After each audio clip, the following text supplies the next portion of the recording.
عثمان فروقی کی رپورٹ کے مطابق خبر شامل کی جا رہی ہے۔ عمر مغل صاحب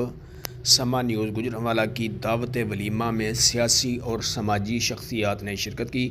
جس میں ایس ایچ او بلال گوندل صاحب، ایم پی اے حاجی وقار چیمہ صاحب، ایم پی اے عمر فاروق ڈار صاحب، ایس ایچ او حسنین علی تھانہ بھگوانپورہ، ایس ایچ او لقمان صاحب، ایس ایچ او تھانہ گرجاگ احمد فرات صاحب، سیاسی اور سماجی شخصیت چودھری ذیشان طارق سروش شوز والے، سیاسی اور سماجی شخصیت حاجی چاند مغل صاحب، سابق M P A Rizwan Aslam Butt Sahab, M P A Chaudhry Tariq Gujjar Sahab, M P اے نواز چوہان صاحب، سابقہ chairman Nazim Haji Muzaffar Iqbal but صاحب، میاں عمیر مغل صاحب، سیاسی اور سماجی شخصیت کامران خالد بٹ صاحب، اذان مہر صاحب، سی پی او آفس گوجرانوالہ عمر مغل صاحب، سپر ایشیا والے کاشف اسماعیل گجر صاحب، ایس ایچ او بہرام گجر صاحب، سی پی او گوجرانوالہ فراز احمد صاحب اور خرم دستگیر کی طرف سے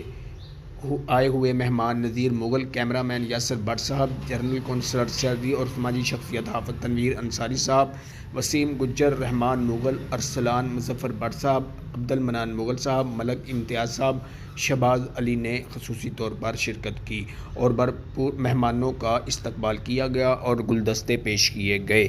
کیمرہ مین علی بٹ کے ساتھ عثمان فروقی، نیوز 4 گوجرانوالہ۔